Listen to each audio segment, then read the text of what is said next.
And the story, let me just introduce this story. This story is called Pogo and, what do you think of my handwriting here? Pogo and the, I wonder if anyone here knows this story already. Oh, that's a mistake.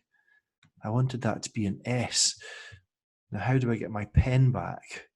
This has never happened to me before. That's a... Oh no, I've lost my pen.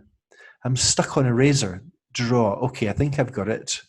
Nope, I've completely lost control of everything. So I'm going to try text. Mystery object. Okay. Not quite not quite what I was hoping there, but you get the idea, don't you? Pogo and the mystery object.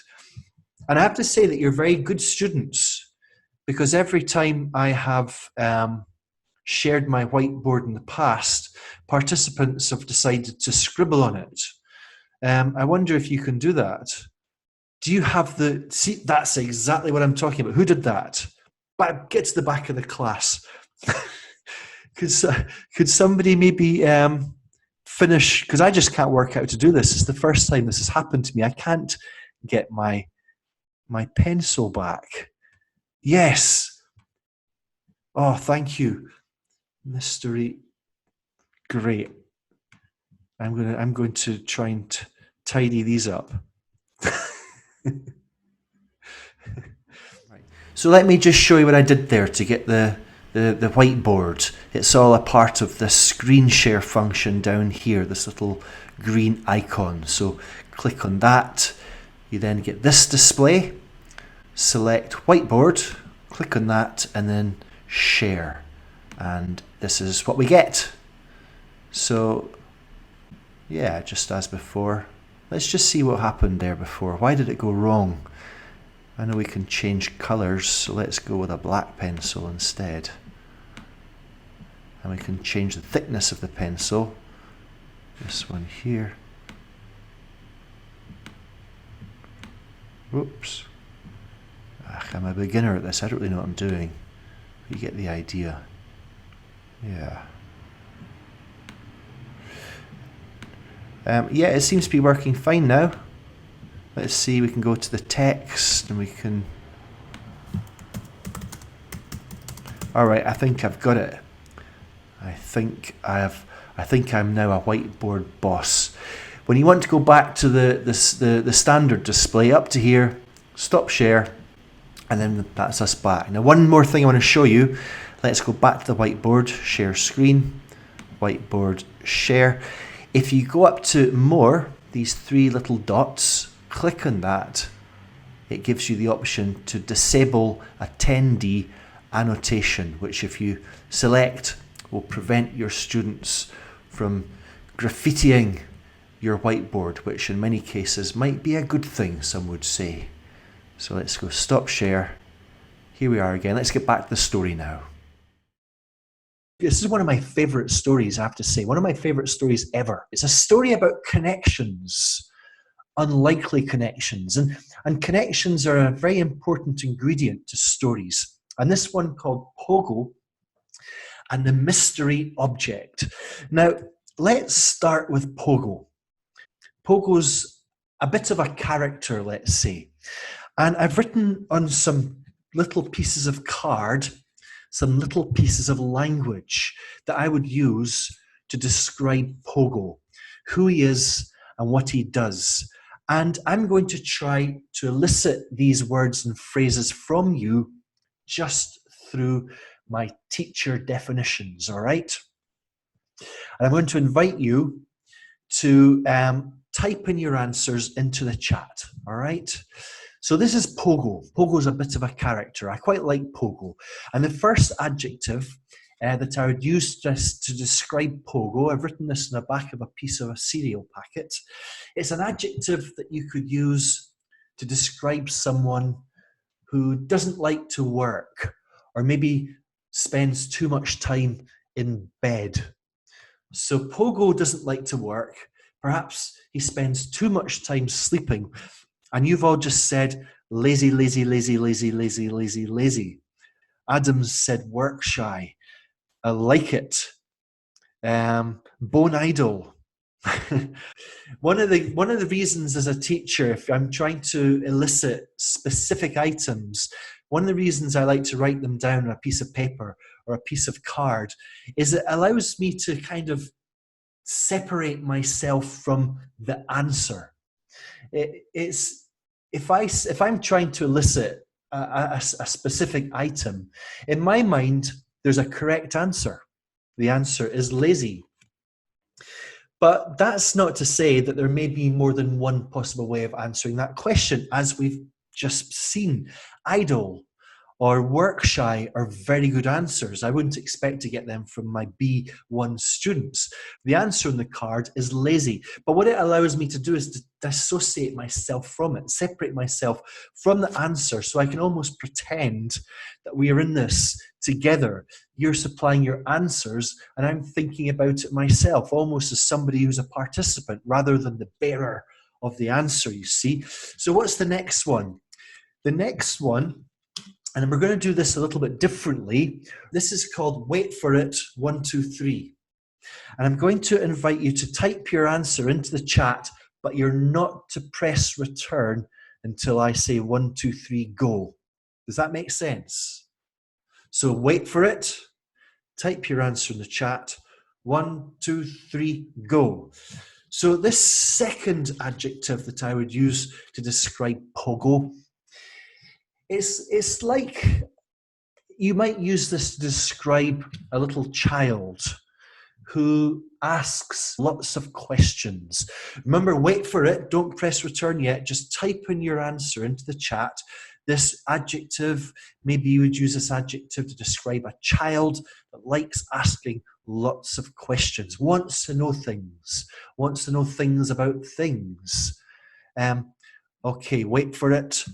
1, 2, 3, go. Nice. You see, this allows you to have your students shout out their answers all at once, so that they're not going to copy from their classmates. And we've got them all at once. You see, so we've got curious and we've got inquisitive. You see, now curious is the answer that I have on the card, but inquiring and inquisitive are also very good answers. And I love what we've got here from Arzu, which is annoying. Because children that ask too many questions most certainly can be annoying, can't they? Yeah. So you see, the point is that there's always more than one way to answer these questions. As a teacher, we might think we're asking a closed question, but as a student, there's often different ways to answer a question. And by writing them in these cards, it allows me to kind of separate myself from the answer. And this is something I do in the classroom as well. So these are techniques that I'm trying to bring to these Zoom meetings. Okay, one more adjective to describe Pogo. You would use this to describe somebody that's always thinking about food and possibly eats too much, and also somebody who's just obsessed with money and wants more money. Even if that person has got a lot of money, they just want more. And Pogo, I would say, is again, he's obsessed with food, but he's not obsessed with money. He's quite a humble creature in that respect. But food, oh my God, he loves it. So 1, 2, 3, go. Great. Now this is when you can go through students' answers, and we've got greedy, and greedy is the answer in the card. Greedy, greedy, greedy, greedy. Hungry, hungry, and it's glutton. And glutton, you could be a glutton for punishment, couldn't you? It's quite a strange use of the word glutton, but generally glutton refers to food rather than money. Would you agree with that? Magda, we've got hungry, but hungry again refers more to food, whereas greedy is all about food and it's all about money. And Pogo is obsessed with food, but he doesn't care about money. He's very humble in that respect. Now, I would also describe Pogo as being a creature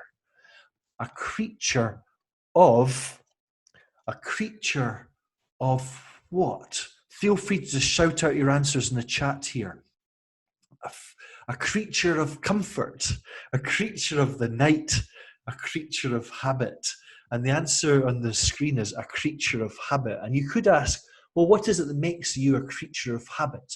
I myself would consider myself to be a creature of habit. I wonder if anybody here, would you consider yourself to be a creature of habit?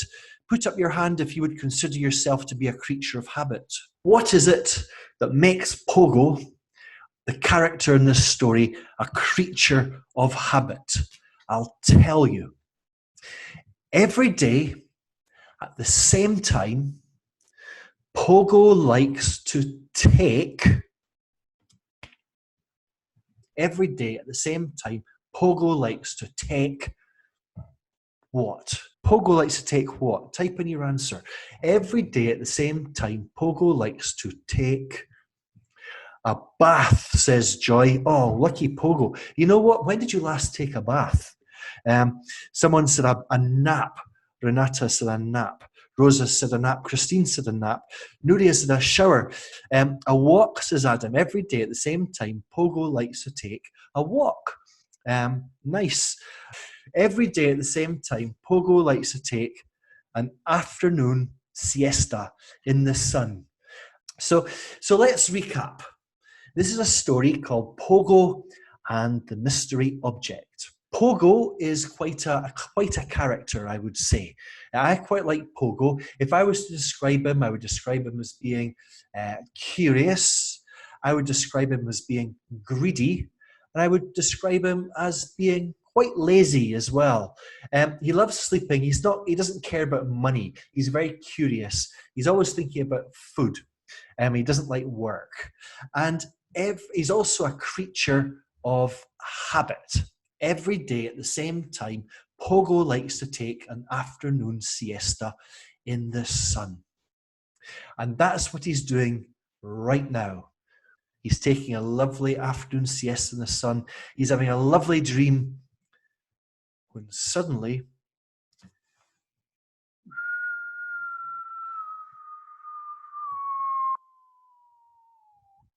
thud. That was the sound of the mystery object. Are you with me?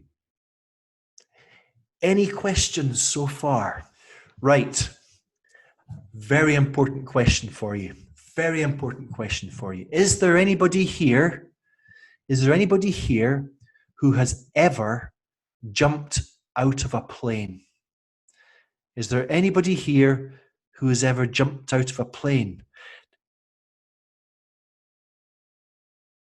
Just a couple of little tips here.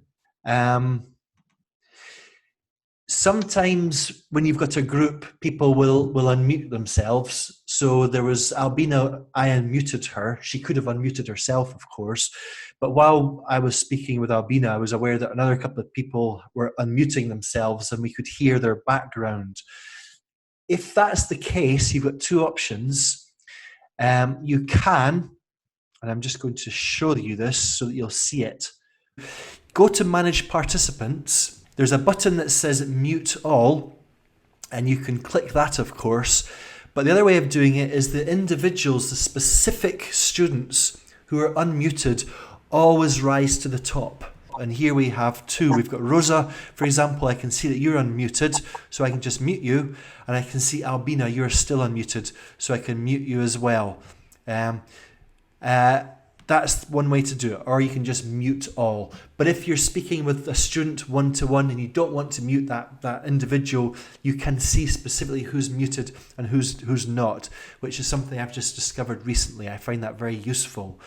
Let me just show you one more function while we're on the subject of muting students. This may be a little bit controversial, I'm not sure. If we go down here again to Manage Participants, and in the Participants window that opens, on the bottom right, there's this little tab, More.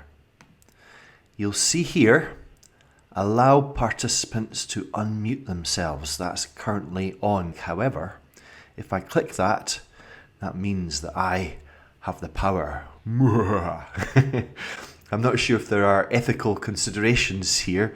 I'll put it back on. But I'll tell you that if you're doing large groups on Zoom, this can be very useful. There's always participants that will unmute themselves, perhaps unaware of doing so, and the result can be this background noise pollution. But anyway, what teacher has never dreamed of silencing students at the click of a switch? So perhaps this is a good thing. Who's to say? Anyway, let's get back to the story. What I'd like to know from you is, I'd like to know, would you, if you could, jump out of a plane with a parachute?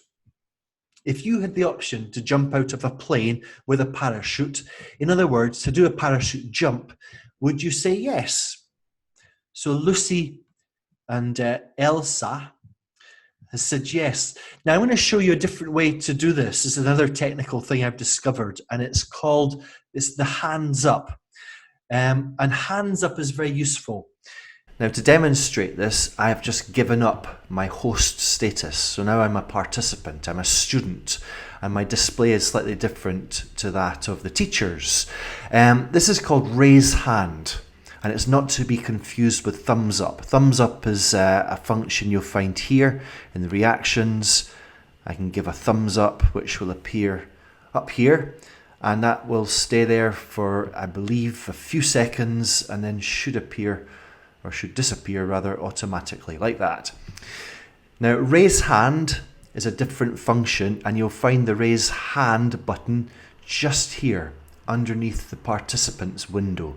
If I click on that, you'll see this little hand appear in the same place. If I hover over that, I can choose to lower hand, and it'll disappear. Raise hand, lower hand. Or I can choose to lower hand from the same button here. Now, as I said, if you're a teacher, you won't see this function. However, if you're a teacher, you can do things differently. You can choose to lower the hands of individuals, or you can do it globally. You can lower the hand of everybody. It's quite a useful function when you're asking questions like the ones we're asking right now. So let me just ask you a few more questions, and I'd like you to answer by using that hands up function. Okay?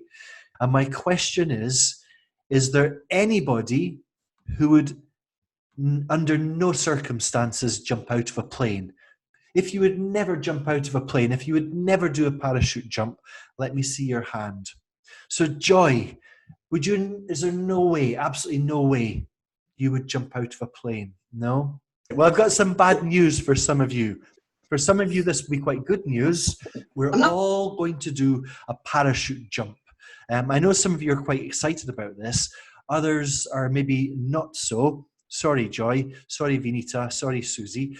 But we're all going to do it. This is your very first ever parachute jump. Okay, now imagine this. You're already in the plane. Okay, and the plane is ascending, getting higher and higher. Right now, we're about 800 meters up, and the door of the plane is already open. Can you imagine that? And you can actually hear the sound of the wind scraping. You know, this is your first ever parachute jump. Now, type in the chat, how are you feeling? How are you feeling? Manuel is scared. Anna is terrified. We've got frightened. We've got petrified. Okay, now a second question I've got for you is, what are you thinking? What are you thinking? What is going through your mind right now? So the first question, how do you feel, is an invitation maybe for a one word, a single adjective, for example. But what are you thinking? What's going through your head right now is an invitation for something more substantial, an utterance, a bigger phrase, or even a sentence. I wish I wasn't here. A question from Lucy, why am I doing this? What on earth am I doing this for? I'm going to die, or am I going to die? Nice. Fiona, I shouldn't have worn a skirt. What I've discovered, my new discovery here is that all of this chat, if you remember to record your Zoom session, if you remember to record it beforehand, you can access the chat's transcript as a little TXT file.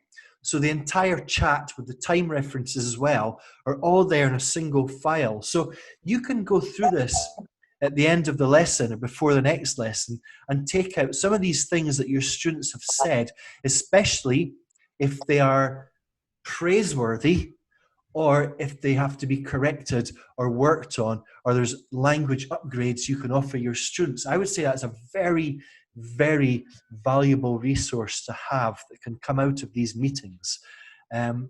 So if you're asking students to share their thoughts or ideas in the chat, this is something you can do. Now, show me your hands. Show me your hands. Have you washed your hands today? Very good. How many times? Show me just one hand like this. Now, in your hand, you are holding an object. Now, this could be something personal. It could be something practical. It could be anything at all, as long as it fits in one hand, okay? Now, I'm going to ask you to leave your computer screen and go and find something in your flat and then come back to the computer, okay? Now, this is my favorite part of the story. Rosa, you are about to do your first parachute jump ever. You're feeling terrified, I'm going to guess. You're at 1,000 meters. The plane is a little bit higher now. The door of the plane is already open. You can hear the sound of the wind scraping across the door. And it looks to me that you're holding some alcohol wipe. Is that right? Tell us what that is.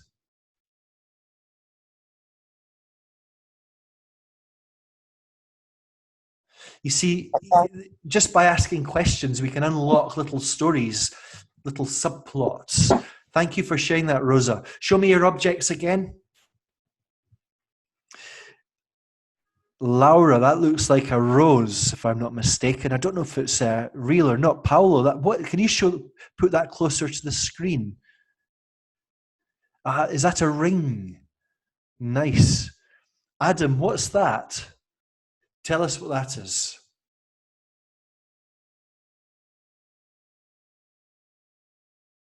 What I'm going to do is I'm going to put you into groups, okay? I'm going to put you into breakaway rooms. Breakaway rooms of about 4 or 5. And what I'd like you to do, introduce yourself to each other very quick, show each other your objects and say why you're taking it on your first ever parachute jump. How does that sound? Now, breakout rooms, some of you have already tried this. You've got to set up breakout rooms before you set up your meeting. You've got to do that in your settings. That's something I will show you. And once you do that, on the toolbar, you have this little icon that says breakout rooms. And it says here, assign 37 participants into 9 rooms. So I can change the number of rooms to 10 rooms, 11 rooms, 10 rooms, 9 rooms, 8 rooms, and each time I do that, it will show me at the bottom the number of participants per room. So it's nice that it does the maths for you. So I'm going to assign you into 37 participants into 10 rooms, into 9 rooms of between 4 and 5 of you. That's what I'm going to do. And I can do it manually if you like, so I can choose the students myself, but I'm just going to do it automatically, all right? And when I click on breakout rooms, it doesn't do it instantly. It actually takes time to allocate you into these rooms. So let's do it. I'm pressing breakout rooms now.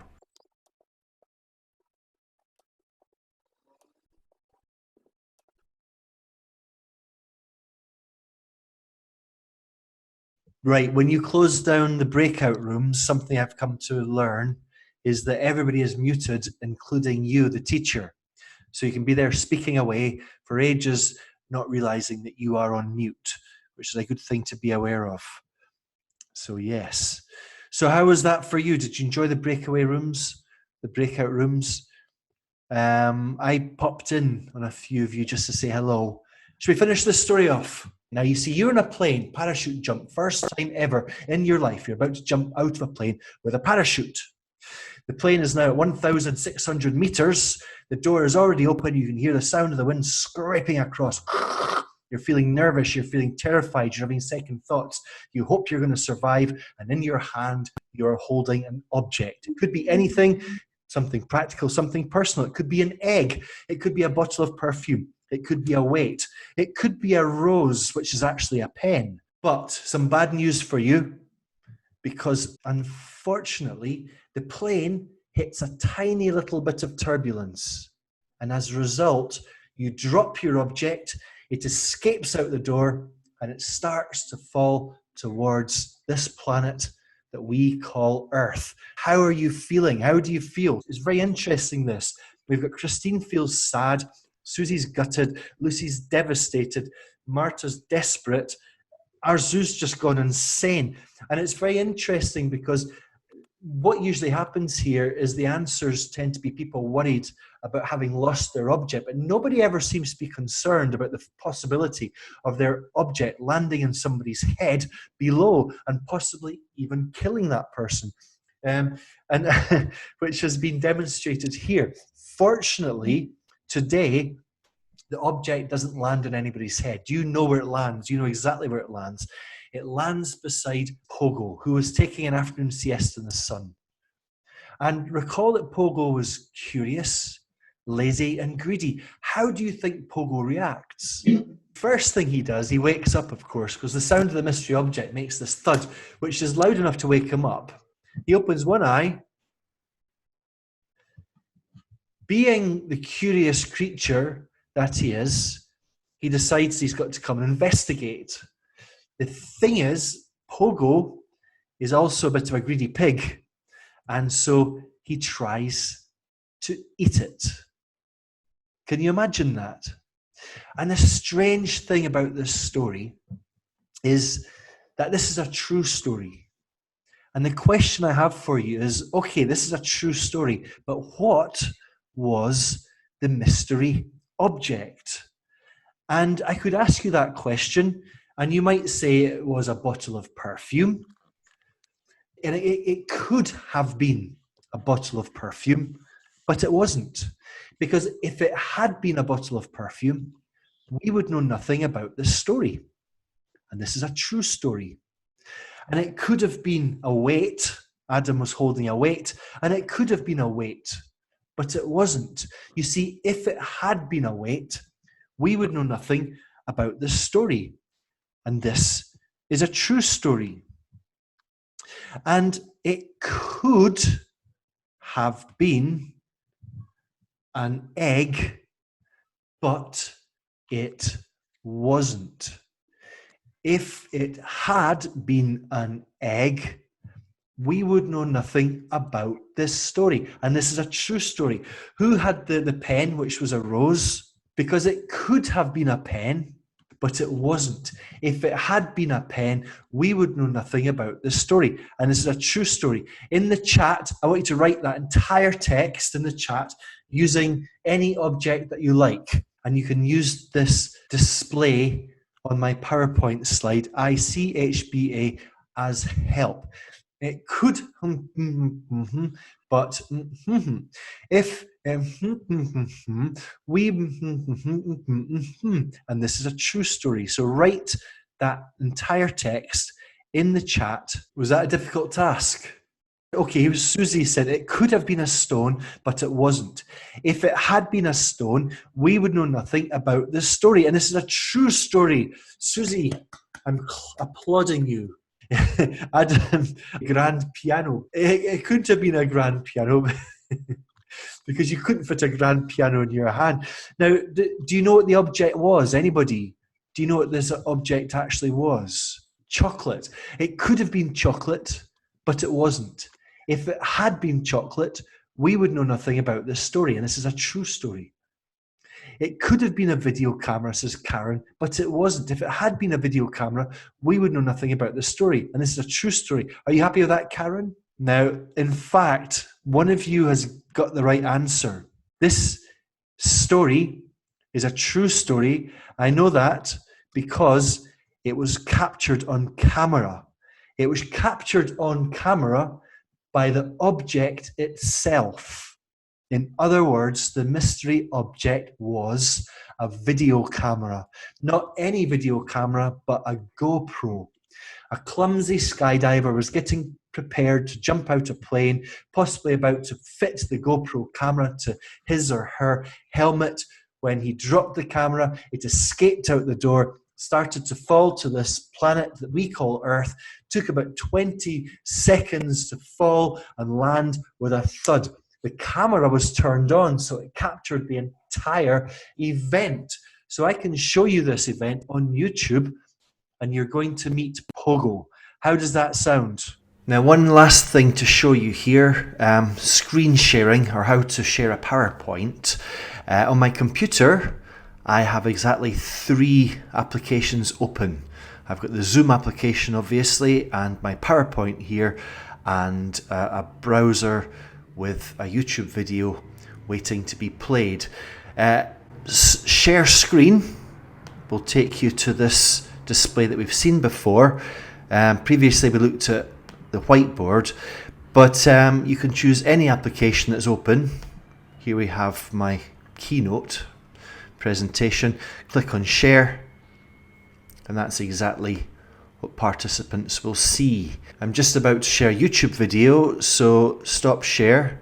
Again, share screen. This time I choose this video.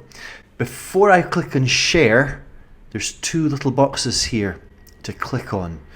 Share computer sound, so that participants will hear the audio, and also optimize screen share for video clip, which just apparently makes things a bit better. And then we share. Before sharing a video, I always suggest that you be careful with the audio. It can give some participants some loud surprises, so keep it down low, then press full screen, and then press play.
What did you think of that then? When was the last time you saw so far inside a pig's mouth?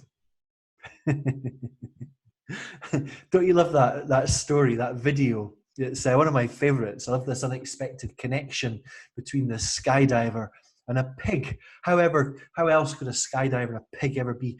I suppose he or she could land on top of the pig, but I don't think that would be such a good story, would it? The idea was the farmer found this GoPro in the pigsty months later, wasn't sure what it was, took it home, took out the memory chip, put it in his computer, and that's what he got. Let's wrap this up. I'll tell you what, I'm going to unmute everybody right now. I'm going to unmute you, and I am going to say, at the same time, everybody say goodbye, all right? Bye-bye, everybody. Goodbye. Thank you.